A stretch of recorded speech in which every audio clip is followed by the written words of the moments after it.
Bonjour à tous, nous poursuivons donc notre découverte lente, patiente, mais passionnante des psaumes avec l'aide toujours des commentaires érudits des pasteurs Maillot et Lelièvre et du Père Vesco. Et c'est le psaume 74 qui nous est proposé aujourd'hui et que je vous invite donc à lire. 74, 73 bien sûr, dans les traductions utilisées dans les Bibles catholiques, la numérotation utilisée dans les Bibles catholiques. Alors ce psaume, eh bien, vous l'aurez compris, nous avons affaire là à un psaume de supplication nationale, dans lequel bien sûr nous pouvons aussi nous retrouver tout à fait aujourd'hui. Avec autant le psaume précédent, si vous allez y jeter un coup d'œil, résolvait la question de la prospérité des impies en affirmant un Dieu toujours proche, autant notre psaume 74 semble apporter un démenti appuyé sur l'histoire. Jérusalem, la montagne de Dieu, a été saccagée par les impies et le temple, sa résidence, a été profané et détruit. Alors ce psaume fait probablement allusion à la destruction du temple par les Babyloniens en 587 avant Jésus-Christ, mais certains commentateurs y voient la profanation faite par Antiochus Épiphane en 167 avant Jésus-Christ, au temps donc des Maccabées. S'il date de l'époque de l'exil à Babylone, ce psaume a toutefois pu être relu avec profit par le peuple après Antiochus Épiphane. C'est toujours ce réemploi que nous avons maintenant l'habitude de connaître de ces psaumes, et c'est la raison pour laquelle ils nous parlent encore aussi. Aujourd'hui, ils peuvent être réemployés aussi pour nous, pour ce que nous vivons, quand nous le vivons, et singulièrement à cette période qui est la nôtre. Dans cette hypothèse, on a pu aussi rattacher ce psaume aux cérémonies de deuil et de commémoration célébrées à Jérusalem ou parmi les exilés, alors que le temple était encore en ruine. Donc là, vous voyez encore du réemploi liturgique, celui-là. Cette supplication qui s'élève s'ouvre sur une interrogation dès le verset 1. Pourquoi ?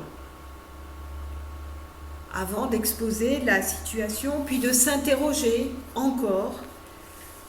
Puis un hymne rappelle les actions de Dieu et le psaume se conclut sur une demande pressante adressée à Dieu.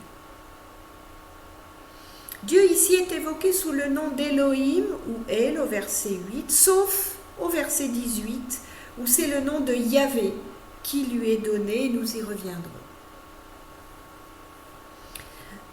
Cette supplication s'ouvre donc sur un pourquoi dès le verset 1.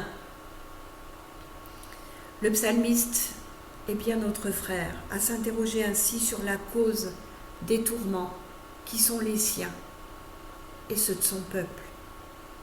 Il constate que si la catastrophe est là, c'est que Dieu a repoussé, ou plutôt comme le signale le Père Vesco, puisque le verbe n'a pas de complément, qu'il est en colère au point que son nez fume contre son peuple.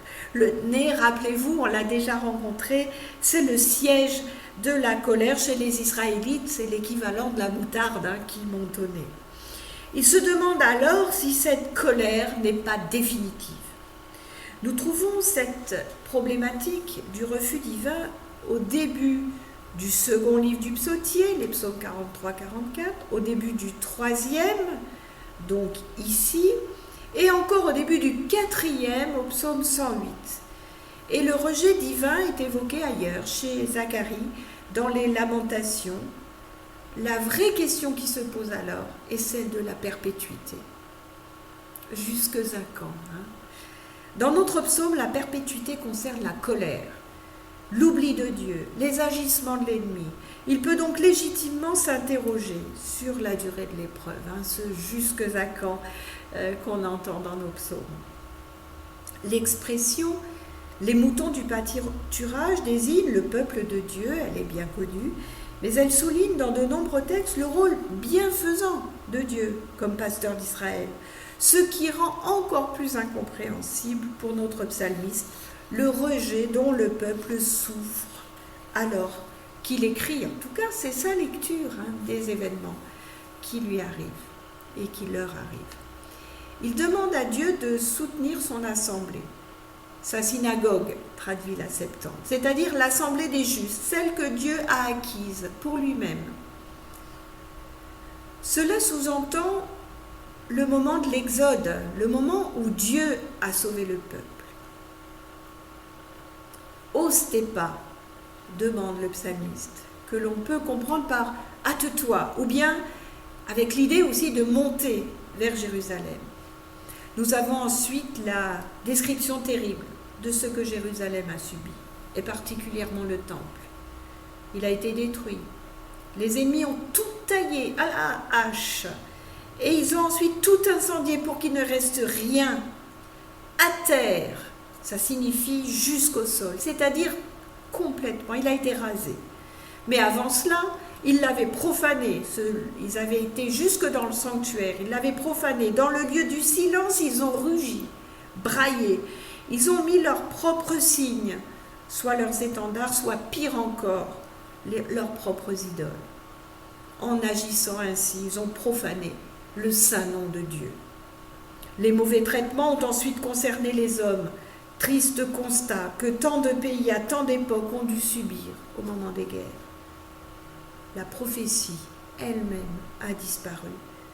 Cela signifie que personne ne peut plus donner d'explication à ce qui se passe. Dieu se tait. Jusqu'à quand? Nul ne le sait et ne peut le dire. Comment Dieu a-t-il pu laisser profaner sa résidence et son nom? Le psalmiste lui demande alors d'agir. Il lui rappelle tous ses saluts, c'est-à-dire tous les actes de salut. Et cette fois, il l'interpelle. Toi, tu. Cette fois, c'est toujours la perfection, la totalité. Dieu a agi avec force au moment de la création. Il l'a fait aussi au cours de l'histoire d'Israël, en remportant la victoire sur tous les pouvoirs maléfiques. Donc ici, vous l'aurez entendu, l'histoire du salut comporte à la fois la création et l'exode. Dieu a établi les frontières des eaux à la création, mais il l'a encore une fois cantonné au moment du passage de la mer Rouge. Si Dieu intervient ainsi avec succès contre toutes les forces du chaos, la profanation et la destruction du temple justifient largement son intervention. Et aujourd'hui, on pourrait lui dire, mais alors, ce virus-là qui met tout en l'air par des conséquences qui ne lui sont pas dues immédiatement, alors, la supplication du psalmiste est une invitation à agir envers Dieu, comme il l'a fait jadis. Mais c'est aussi un hymne qui manifeste la force de la foi du psalmiste en un Dieu créateur et sauveur. L'action divine est aussi permanente que les astres, que l'alternance du jour et de la nuit et des saisons. Au verset 18, le psalmiste appuie sur l'insulte et le mépris dont Dieu a été l'objet. Et ici, c'est Yahvé qui est visé. Et donc, le Dieu tel qu'il est compris comme Dieu sauveur. Le peuple qui agit ainsi est qualifié de fou parce qu'il insulte le nom avec toutes les lettres en majuscules. C'est énorme. Le psalmiste insiste alors au verset 20 sur l'alliance. C'est elle le motif essentiel du lien entre Dieu et les humiliés.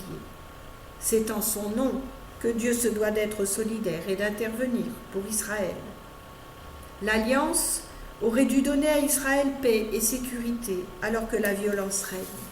Le psalmiste demande donc justice. L'écrasé, l'humilié, l'indigent sont des termes qu'on a déjà vus et qui désignent Israël comme un peuple de pauvres occupés à louer le nom divin. Quant au déshonoré, c'est la condition du peuple quand Dieu le repousse et le sort normalement réservé aux impies. Et le psalmiste demande à ce que ce ne soit pas le cas pour ceux qui espère, malgré tout, envers et contre tout. Que Dieu se dresse donc pour défendre sa cause. La défaite d'Israël entraînerait celle de Dieu. Notre psalmiste, tout interrogatif qu'il soit devant la violence qui sévit dans son pays et la catastrophe que représente la destruction du temple, ne rejette pas Dieu. Au contraire, il manifeste sa confiance en rappelant ce que Dieu a déjà accompli pour le monde et pour son peuple. Et sans l'accuser de tous ces maux, il en appelle au contraire à lui. Seul à même de vaincre le chaos qui règne à ce moment-là. Il souffre, mais ne doute pas. Il pleure, mais ne désespère pas. Nous voyons combien nous pouvons nous appuyer, nous aussi, sur ce type de prière. Il témoigne au contraire d'une espérance douloureuse mais invincible qui s'ancre dans le souvenir des actions de Dieu. Les pasteurs Maillot et Le Lièvre remarquent que le Christ lui-même s'est assimilé au temple et qu'à Vendredi Saint, Dieu a laissé ravager et ruiner son temple. Ainsi donc, ce psaume, comme notre Nouveau Testament, nous rappelle que Dieu n'est pas seulement celui qui délivre par sa toute-puissance, mais aussi, d'abord, je mets un point d'interrogation, celui qui sauve par amour, dans une totale vulnérabilité. C'est la question de la toute-puissance de Dieu qui est à retravailler pour nous dans notre spiritualité. Il a lié sa cause avec nous et son abaissement condamne à tout jamais les puissances du monde. La toute-puissance de Dieu, c'est celle de son amour. Voilà un message que nous avons encore sans doute besoin d'entendre à l'époque que nous vivons. Je vous souhaite une belle journée. J'espère vous retrouver demain en forme. Alors, bonne journée, à demain.